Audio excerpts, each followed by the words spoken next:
আমি আছি এই মুহূর্তে একটি ফিলিং স্টেশনে। আমার পেছনে দেখা যাচ্ছে সিএনজি অটোরিকশা, আবার যাত্রীবাহী বাস।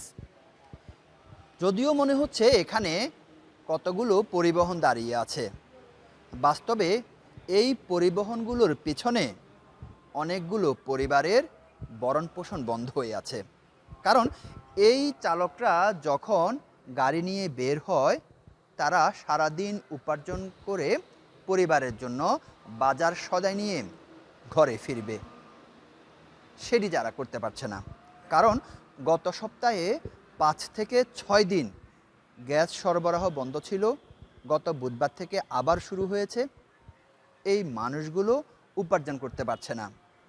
এখানে অনেকের সাথে কথা বলেছি, তারা কেউ জানিয়েছে তাদের এনজিও থেকে ঋণ নিয়েছে, কেউ বাসা ভাড়া আটকে রেখেছে, কেউ পরিবারের ছেলে মেয়ের স্কুল কলেজের খরচের টাকা দিতে পারছে না।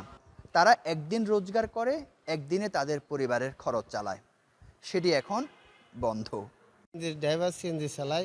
গেছে সপ্তাহে আমাদের গ্যাসের সংকটের কারণে আমরা দিনকে দিন বসে থাকা লাগছে। তারপরে ৫০ টাকা ১০০ টাকার গ্যাস হলে এই ১০০ টাকার গ্যাস দিয়ে আমরা কি করব? আমাদের পরিবার পরিচ্ছন্ন ছেলে মেয়ে খুব কষ্ট করতেছে। এনজিওওয়ালা কিস্তির জন্য আসে বসে রয়েছে, মালিকে ইনকাম দিতে পারতেছি না। হ্যাঁ, এখন মনে করেন গ্যাসের সমস্যা হলে আমরাও কষ্ট করতেছি, আমাদের জন্য আবার আমাদের পরিবারটাও কষ্ট করতেছি।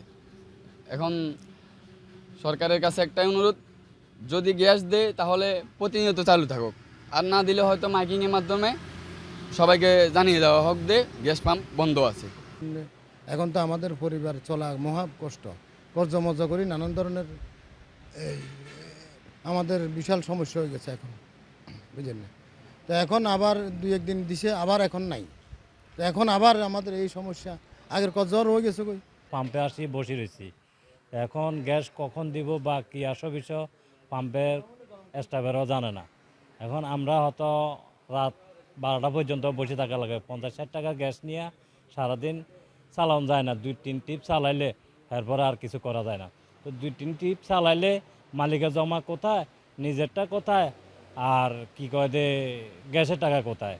তো আমরা অনেক কষ্টে আছি। সিএনজি চালকদের মানে অনেক হয়রানি হইতেছে। সিএনজি চালকেরা মনে করেন ঠিকমতো কেউ কেউ বাসা ভাড়া পানি হইতে সব কিনা, এখন দ্রব্যমূল্য জিনিসের দামও বাড়তি। সিএনসি ড্রাইভার, আমরা গত সপ্তাহে ৪-৫ দিন কষ্ট হচ্ছে, গ্যাসের সংকটে ভোগান্তি হতো।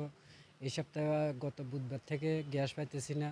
৫০-৬০ টাকার গ্যাস পাই, এগুলো দিয়ে আমাদের কিছু সংসার চলে না, মালিকের জমা ওঠে না।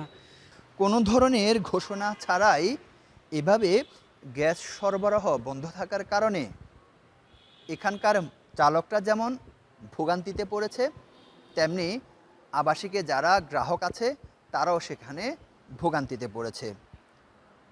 বলা চলে গ্যাস সরবরাহ বন্ধ হওয়ার কারণে যাত্রী, পরীক্ষার্থী, শিক্ষার্থী সব জায়গায় এখন ভোগান্তি আর ভোগান্তি। এর থেকে পরিত্রাণ চায় এখানকার বাসিন্দারা। আরিফুর রহমান, যমুনা নিউজ, ফেনী।